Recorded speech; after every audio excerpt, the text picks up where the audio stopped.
Bueno, a mí me toca desarrollar la parte digestiva. Yo voy a tratar de ser un poco dinámicas estas clases y hacerlas un poco más didácticas con el objeto de que puedan ustedes aprovechar un poco más el criterio que tenemos nosotros para alcanzar el diagnóstico. Acá tenemos una radiografía simple de cuello. Esta es una paciente de 57 años con disfagia de buen tiempo de evolución. Consulta a su médico y le pide una radiografía de tubo digestivo alto, de esófago. La radiografía simple, que ustedes ven acá, nos permite identificar estructuras óseas y estructuras aéreas y partes blandas por la diferencia de densidades. La densidad alta, que es denso, es el hueso. La densidad más baja que vemos acá es aire.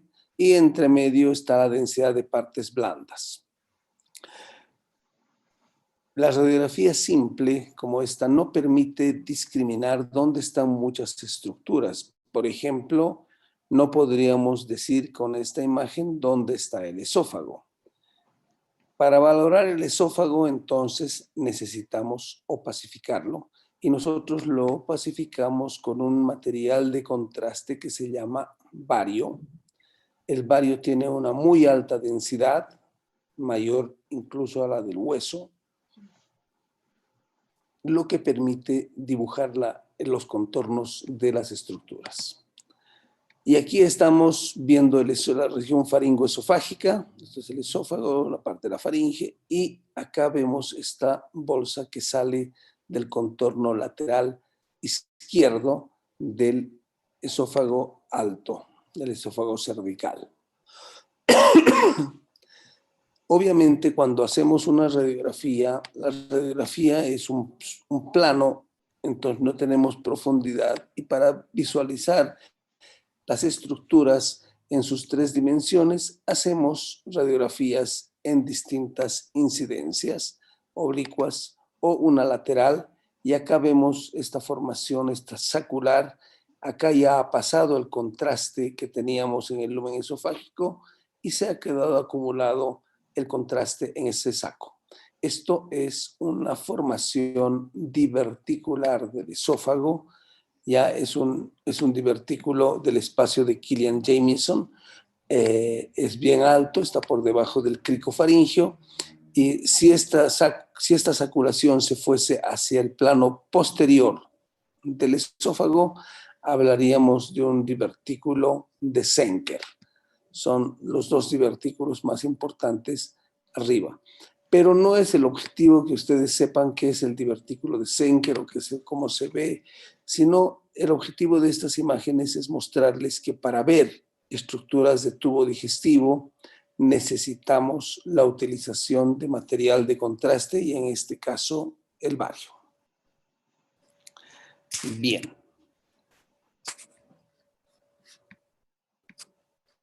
Vamos a utilizar otro ejemplo, que es este.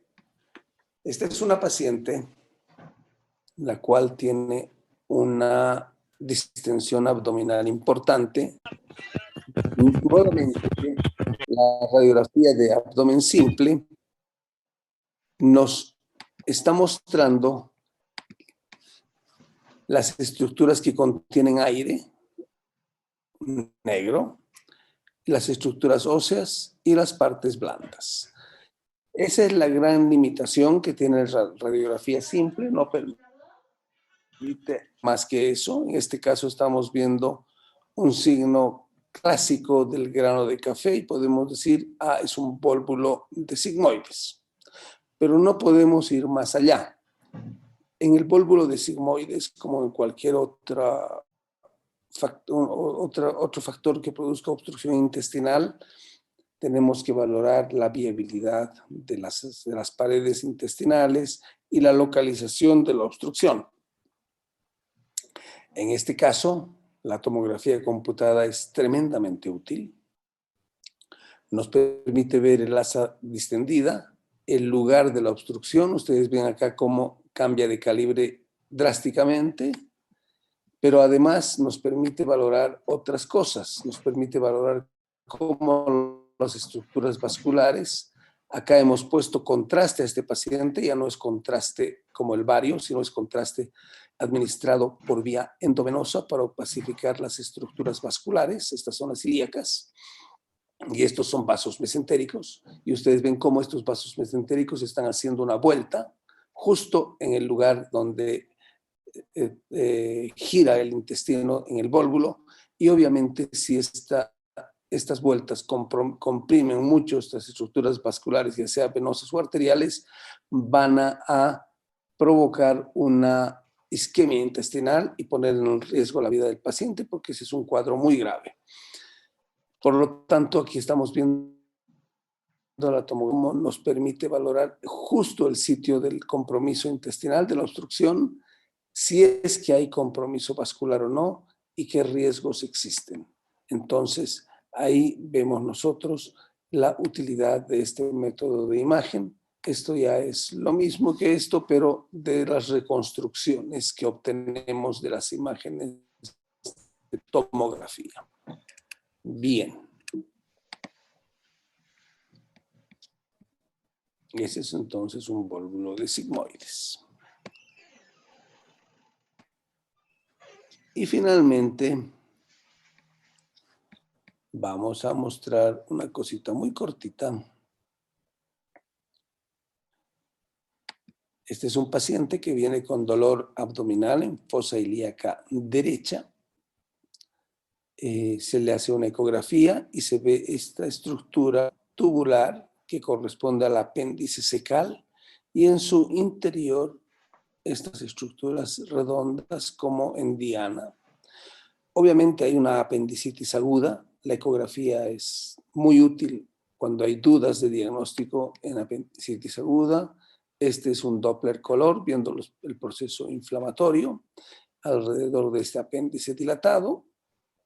Y estas estructuras que nosotros vemos acá no son cosas infrecuentes en pacientes que viven en el trópico. Es posible ver no solamente en el apéndice, sino también en vía biliar, y corresponden a ascaris en el lumen del apéndice, y que este corresponde a una apendicitis entonces secundaria a un ascaris en el lumen intestinal. Ya antes de comenzar la clase estos casos clínicos. Es para que, según mi criterio, ustedes puedan entender mejor el desarrollo de la clase que viene a continuación. Vamos a ver en diapositivas muy rápido, porque el objetivo de esto no es que ustedes diagnostiquen a la primera una lesión esofágica, sino sepan cuál es la utilidad de este tipo de estudios, porque ustedes saben muy bien que los gastroenterólogos ven a los pacientes, ellos nos derivan junto con los cirujanos este tipo de estudios, pero ellos también hacen endoscopía. La endoscopía indudablemente es una muy extraordinaria herramienta diagnóstica, pero muchas veces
¿Cuál es esto? Y se ha salido todo.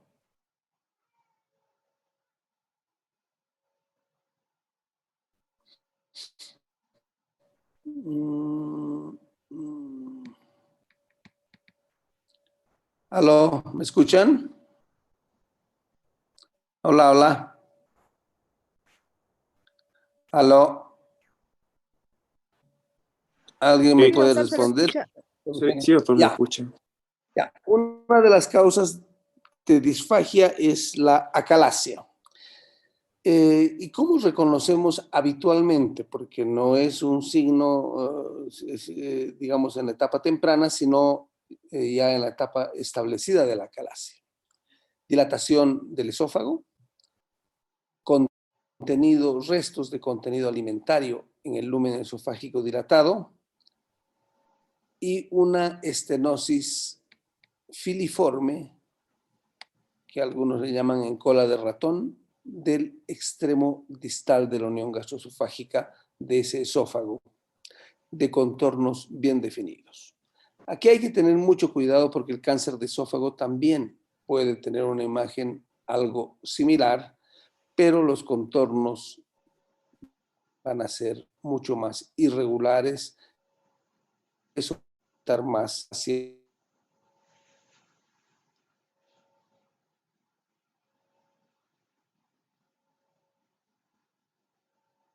la diagnóstica.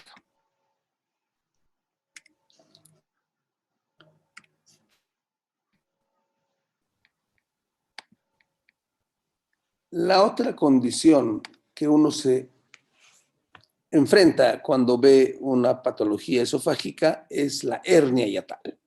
¿Qué significa hernia hiatal? Significa la protrusión de una zona del estómago, del fondo gástrico hacia el tórax. Es mucosa gástrica y que se acompaña generalmente de reflujo gastroesofágico. La enfermedad por reflujo gastroesofágico es una enfermedad que puede ser incómoda y riesgosa en muchos aspectos. Punto 1, vamos a desglosar esto. Esto es la hernia hiatal. La hernia hiatal por sí sola no es una condición patológica de importancia, sino es que se asocie a reflujo gastroesofágico. Cuando hay reflujo gastroesofágico, este reflujo gastroesofágico puede alterar la mucosa del esófago que no está preparada para manejar contenido ácido y entonces se produce la esofagitis por reflujo. Y la esofagitis por reflujo con el tiempo puede llevar a la presencia de estenosis o úlceras, estenosis o lesiones ulceradas, lo que se llama el esófago de Barrett. Y el esófago de Barrett es una condición que puede con el tiempo llevar al desarrollo del cáncer del esófago distal. Entonces, esa es la importancia que tiene el reflujo gastroesofágico. La otra importancia del reflujo gastroesofágico es que se asocia mucho a patología neumológica porque puede haber reflujo, si es que este es muy importante, hacia la vía aérea y producir patología infeccioso-inflamatoria del parénquima pulmonar, especialmente en los niños cuando este reflujo es indudablemente significativo.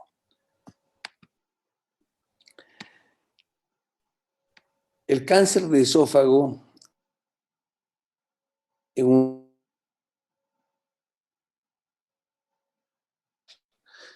ya sea colédoco, ya sea colómago, esófago, incluso si nos vamos fuera del tubo digestivo en uréter, el cáncer va a ser así. Va a tener un comienzo abrupto, un término abrupto y va a comprometer en forma, al principio no, pero escuchado la mordida de la manzana. O sea, es como, si ustedes ven, esta es una parte proximal y distal bastante abruptas y una estenosis o un compromiso circunferencial porque el tumor compromete de esa forma. Los contornos son irregulares, lo que les había mencionado de pasada cuando estábamos viendo lo de la acalasia, y el cáncer.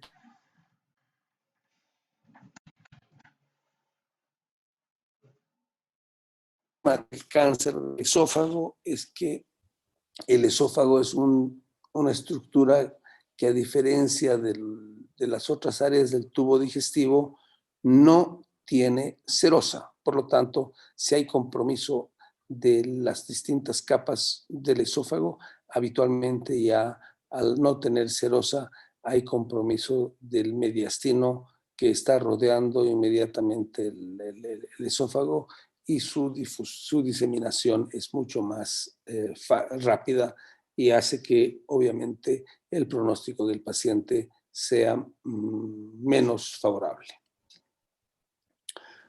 Este es un cáncer de esófago más distal. Este paciente ha debido tener reflujo a larga data, tiene pliegues en esófago distal muy gruesos por esofagitis y una lesión ulcerada que se sale del contorno, y la lesión que está comiéndose parte de la pared de ese esófago en un cáncer de esófago. Otro cáncer de esófago que no es circunferencial, todavía respeta una de las paredes, pero es muy característico en su presentación. Ahora, ¿cuál es el problema de este examen? Al igual que el de la endoscopía. Nosotros acá lo que estamos viendo es la mucosa, estamos viendo el interior de la lesión, de la estructura, la endoscopía también, pero no sabemos cuánto de profundidad está abarcando hacia tejidos blandos. Si ustedes me permiten hacer un parangón, es como que estuviesen ustedes dentro de una habitación, miran las paredes, ven el techo y ven un foco o una lámpara, pero no saben cuántos pisos encima de esa habitación existen construidos. Entonces, esa es la gran, no sé si ha saltado, no sé dónde, ya, la gran diferencia de este estudio. Entonces, para valorar todas estas estructuras, vamos a ver más adelante, hay otra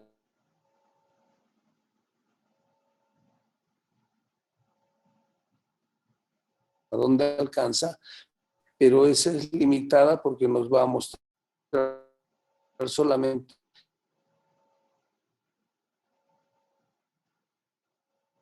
que son elementos de diagnóstico por imagen muy importantes a la hora de etapificar la fágica. Muy bien. Si nos vamos un poco más abajo y nos vamos al abdomen, nuevamente una radiografía de abdomen simple nos va a permitir valorar las estructuras óseas y las que tienen aire, pero no tenemos capacidad alguna nosotros de ver. Sabemos que el hígado está acá, pero no sabemos cuál es su densidad. Si hubiese un tumor hepático, imposible de ver. Incluso si hubiese cálculos en calcificados, podemos sospecharlos. No podemos saber si la vía biliar está dilatada, porque la radiografía no permite discriminar absolutamente nada de esas estructuras. Acá estamos viendo esta imagen y esta otra. Esto corresponden a baterías tragadas, son niños. Esta es una batería redondita, esta es una más larga, y obviamente están proyectadas al tubo digestivo. Estamos asumiendo de que está el estómago acá y un asa intestinal acá. El riesgo de las baterías es de que tienen polo positivo y negativo. Pueden hacer un corte y hacer quemaduras muy, muy graves en la pared intestinal o gástrica, y si quedan en el esófago, y eso hace que sean urgencias quirúrgicas muchas veces. Nosotros podemos ver los cuerpos extraños por la alta densidad que ellos tienen. Si este fuese un cuerpo extraño de baja densidad, digamos un pedazo de carne, obviamente no vamos a poder diferenciarlo. Lo mismo que en el esófago, entonces, para ver el estómago, nosotros en la imagen que les he mostrado anteriormente estamos asumiendo que el estómago está en esta posición, pero para ver el estómago en sí necesitamos representarlo, necesitamos ponerle contraste. En este caso, lo mismo que en el esófago, le hemos dado bario y hemos dado gas, un gas efervescente que permite una distensión significativa del intestino, del estómago, y la técnica esta nos permite valorar la mucosa gástrica en forma muy exquisita, acá se ven los pliegues gástricos perfectamente, y nos permite visualizar lesiones de pequeño tamaño. Este es el canal pilórico, el bulbo duodenal, el arco duodenal y el páncreas está alojado en esta área. Todos esos elementos nos permiten a nosotros hacer y aproximarnos a diagnósticos. ¿Como cuáles diagnósticos? Por ejemplo, esta lesión que sale del contorno y se acumula el contraste, el bario ahí, esto corresponde a una lesión ulcerada en la curvatura menor del estómago. A esa lesión ulcerada están llegando estos pliegues engrosados, ¿ya? Y corresponden por cambios inflamatorios, retráctiles, y obviamente ahí tenemos una úlcera. Ahora, que esta úlcera sea benigna o maligna, para nosotros desde el punto de vista de la imagen radiológica es muy difícil porque no hacemos anatomía patológica con radiología. Si los pliegues estos son mamelonados, están fusionados o están distorsionados, nos orientan hacia malignidad. Pero si siguen cursos más o menos uniformes, nos orientan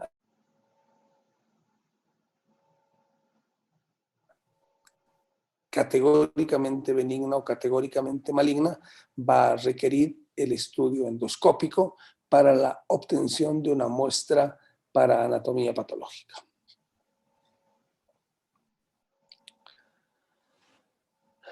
Hay condiciones familiares en las cuales los pacientes se presentan con hemorragias digestivas,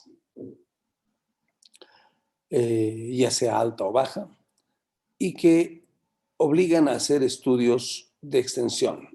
En este caso se ha hecho un estudio de colon y de estómago. Obviamente estamos haciendo el estómago y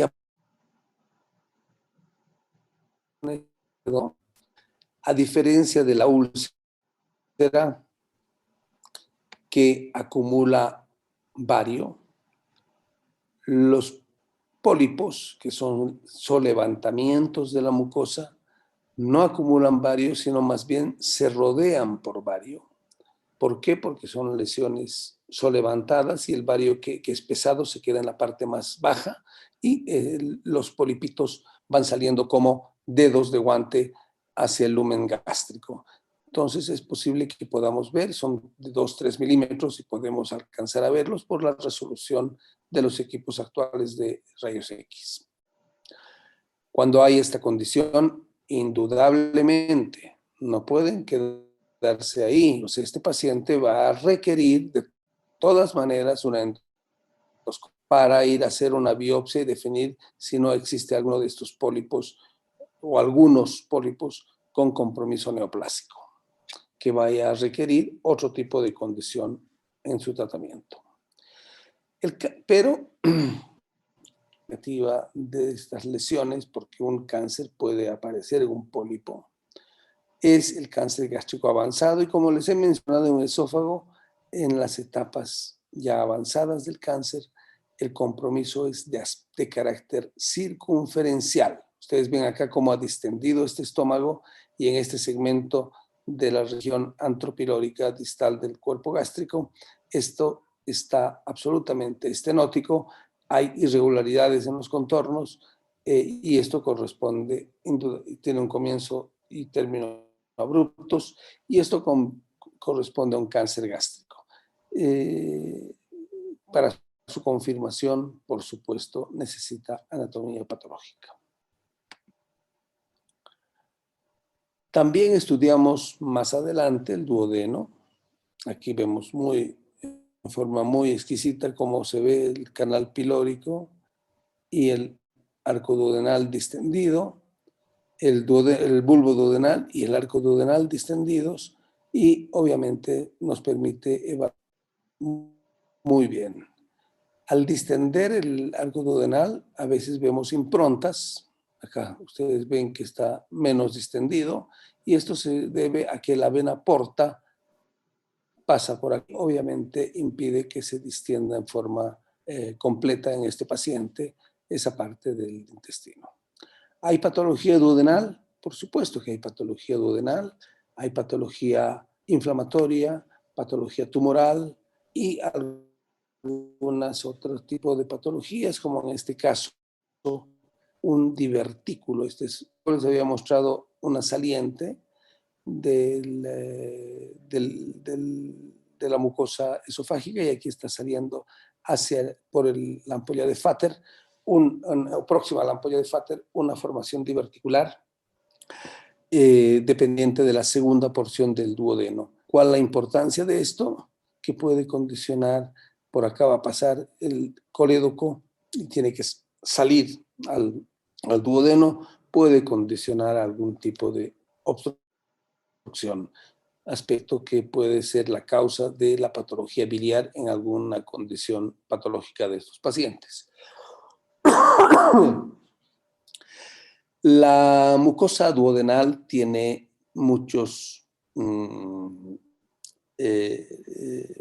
proliferación linfoidea, y ocasionalmente vemos este aspecto en una mucosa del duodeno que no es patológica, sino simplemente una respuesta normal de un paciente por proliferación linfoide. Nuevamente, cuerpos extraños, y generalmente, o por supuesto, los cuerpos extraños se ven en edad pediátrica, una guagua, todavía no ha cerrado los cartílagos, y un cuerpo extraño de alta densidad. Nosotros tenemos en radiografía las densidades. La mayor densidad que tenemos en nuestro organismo es el hueso, y la más baja densidad es el aire. Esto es muy blanco, es muy, muy denso, por supuesto no corresponde a ninguna estructura nuestra. Si hay tornillos metálicos por alguna cirugía o clips metálicos, se van a ver también de muy alta densidad, mucho más que el hueso. El intestino delgado, que es extremadamente largo, ¿podemos estudiarlo con contraste? Por supuesto. Por supuesto que sí, pero actualmente es mejor estudiado por tomografía computada. Para este tipo de exámenes colocamos una sonda que llega hasta el ángulo de Treitz, pasando el duodeno, y ahí comenzamos a inyectar metilcelulosa con contraste y logramos una imagen en doblas asas de intestino delgado en toda su extensión. Es un examen un poco incómodo para el paciente, es moroso, y actualmente está un poco en desuso porque la tomografía computada ha ido a reemplazarlo. La tomografía computada ha reemplazado en gran parte a la radiografía, a los estudios de tubo digestivo, porque tiene una gran capacidad de diagnóstico para las distintas patologías. Cuando ustedes estén estudiando a un paciente con obstrucción intestinal, ya habíamos visto que las causas pueden ser variadas. Les he mencionado en ese caso clínico inicial un paciente con un vólvulo del sigmoides, pero no siempre la obstrucción es en colon o en intestino grueso, sino también en intestino delgado. Y una condición que no es frecuente, pero que hay que tenerla siempre presente, es la del ilio biliar. ¿Qué significa ilio biliar? Significa que la vesícula tenía, le digo, porque no la tiene, un cálculo grande en su lumen. Ha habido un proceso inflamatorio y esa vesícula se ha adherido al duodeno, a la segunda porción del duodeno que pasa muy próxima a la vesícula, se ha fistulizado y ha pasado el cálculo de la vesícula hacia el intestino.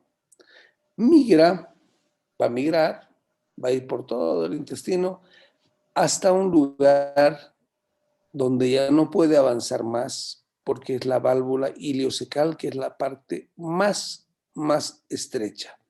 Y ahí se tranca. Se tranca y produce una gran dilatación del intestino delgado. A eso se le llama iliobiliar. ¿Y por qué tenemos contraste en la vía biliar? Porque obviamente a través de la fístula que se ha producido va a entrar contraste en el lumen de la vía biliar. ¿Ya? Y acá otra condición patológica que no es obstructiva son, ya hemos visto divertículos en esófago, en duodeno y también hay divertículos en intestino delgado. No es muy frecuente, pero sí pueden existir. Y pueden ser asiento de hemorragias digestivas porque esta parte del revestimiento de los divertículos está menos protegido que un intestino normal. Hay patologías que son no muy frecuentes en nuestro medio, pero que también tienen que tenerlas presentes, como enfermedad de Crohn, que no es exclusiva del ilion distal. Puede haber enfermedad de Crohn en colon, puede haber enfermedad de Crohn en esófago, incluso en duodeno e incluso en esófago. Hay que tenerlo presente. Son lesiones inflamatorias importantes que producen una masa de partes blandas alrededor de la pared intestinal. Aquí hay una estenosis, una mucosa como en empedrado y una masa de partes blandas que separa normalmente las asas de intestino, como les he mostrado anteriormente. Están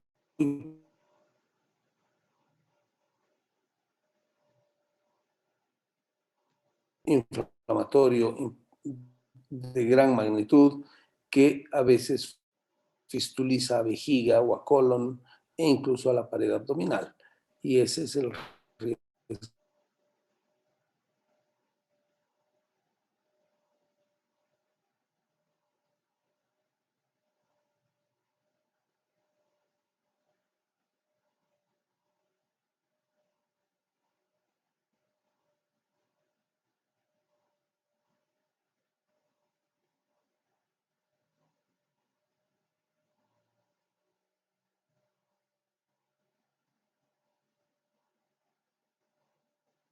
Pared intestinal por la separación de las asas intestinales.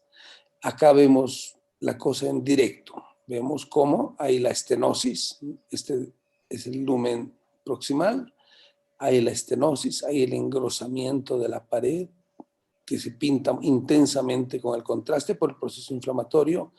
Todo esto es proceso inflamatorio y obviamente separa las asas intestinales. Podemos valorar la presencia de compromiso, la extensión del compromiso y si hay o no comunicación de estas asas intestinales, del contenido de estas intestinales, ya sea a colon, ya sea a vejiga, ya sea a partes blandas. Esa es la gran importancia de la tomografía computada y el gran aporte respecto a una radiografía simple. O en este otro caso, no es un Crohn, pero sí es un vólvulo, no de sigmoide, sino de intestino delgado, y ahí vemos cómo las asas y las estructuras vasculares están como en remolino a ese nivel, y eso hace que se explique por qué el alto riesgo de este tipo de patología poder y viabilidad de las estructuras intestinales. Entonces, actualmente la radiografía simple es como un pantallazo para ver qué es lo que está pasando, pero para hacer el diagnóstico necesitamos la tomografía computada.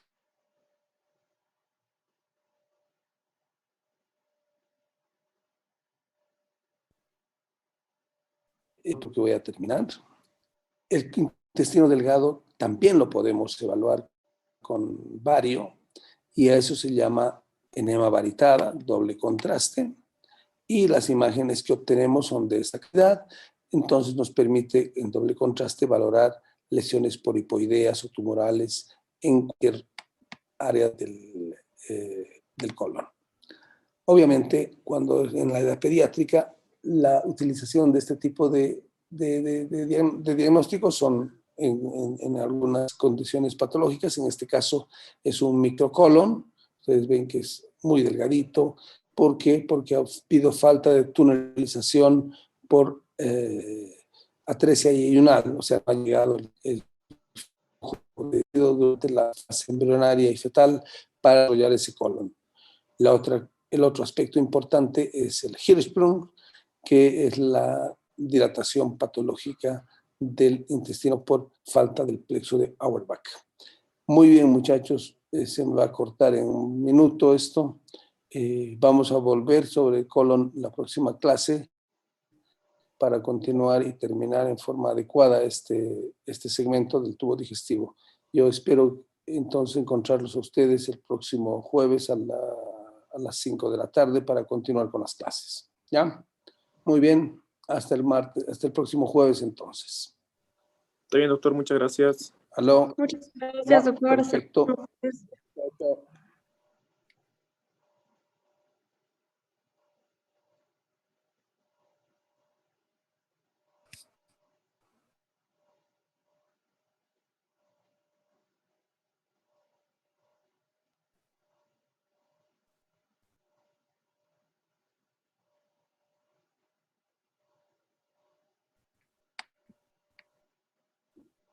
Ya, con esto termino.